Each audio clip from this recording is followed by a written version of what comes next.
지구에서 제일 많이 산소를 배출하는 생물 누구일까요? 네, 맞습니다. 바로 남세균이죠. 예? 우리 주변에 보이는 나무나 식물들이 아니고요? 뭔가 안 믿기면 일단 남세균에 대해서 천천히 알아볼까요? 오늘은 남세균에 대해 간단하게 배워보겠습니다. 남세균은 광합성을 통해 에너지를 얻을 수 있는 독립영양 그람음성 세균입니다.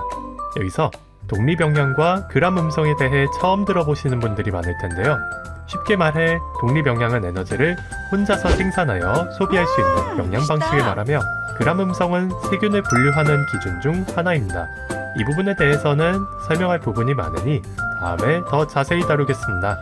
일단 이번 영상에서는 남세균은 스스로 빛으로부터 에너지를 만들어 쓸 수 있는 특정 그룹의 세균이라고 생각하시면 되겠습니다. 그리고 남세균은 이렇게 종류가 다양한 만큼 단세포 형태부터 실처럼 연결된 형태, 군집 형태 등 다양한 형태를 가지고 있습니다. 특히 나뭇가지 형태는 갈라지는 형태에 따라서도 분류할 수 있죠.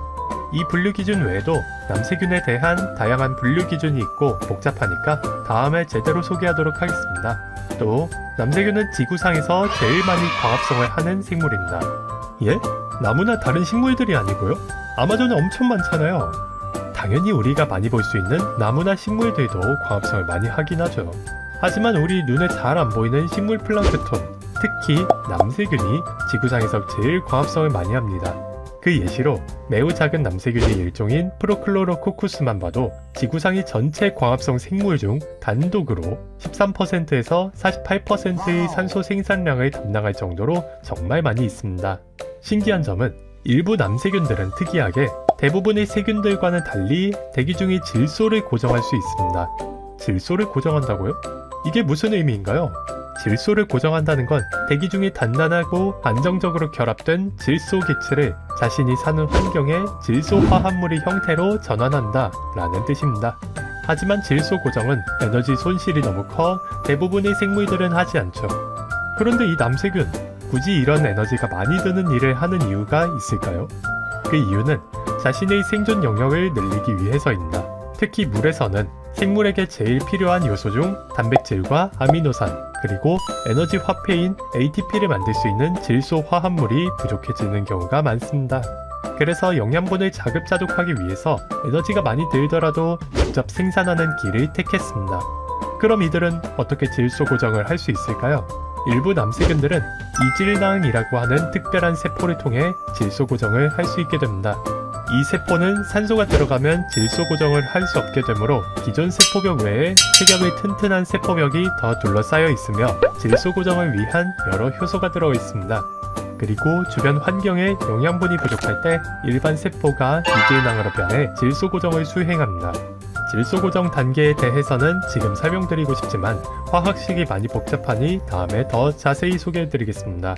또한 남세균은 정말 다양한 생물들과 공생할 수 있습니다. 지의류부터 식물, 무척추 동물, 심지어는 나무늘보와도 공생을 하죠. 그리고 이런 공생관계를 통해 각각 서식처와 영양분, 은신 효과 등을 주고받습니다. 근데 사실 이런 것만으로는 광합성 생물 중에서 1등을 하긴 어렵습니다. 왜냐하면 환경이 급변하면 말짱 꽝이 되어버리니까요. 하지만 남세균은 이것도 극복했습니다. 바로 휴면체로요.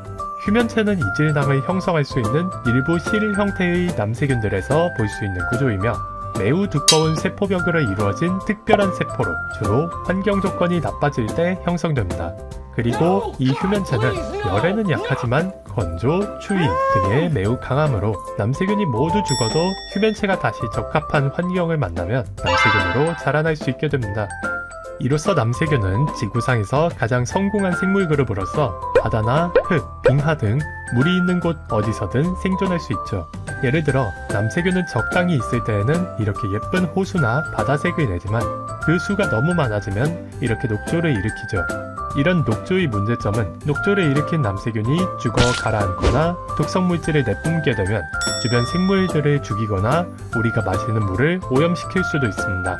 이것이 기후변화와 맞물리면 호수나 바다의 수온과 더불어 CO2의 농도가 높아져서 광합성 생물인 남세균이 생장을 많이 하게 됩니다. 그렇게 되면 녹조의 발생 확률이 증가하면서 우리의 식수원과 수산물이 오염될 확률이 증가하죠. 하지만 그 반대로 우리가 쓸 수 있는 산소를 가장 많이 공급해주는 생물 중 하나이며 오늘날 디젤 등이 생물 연료나 식품 등 다양한 곳에서 활용됩니다. 오늘은 남세균에 대해서 배워봤는데요. 어떤가요? 물을 오염시키는 골칫덩어리이면서도 지구에 산소를 공급하는 데 1등 공신인 남세균.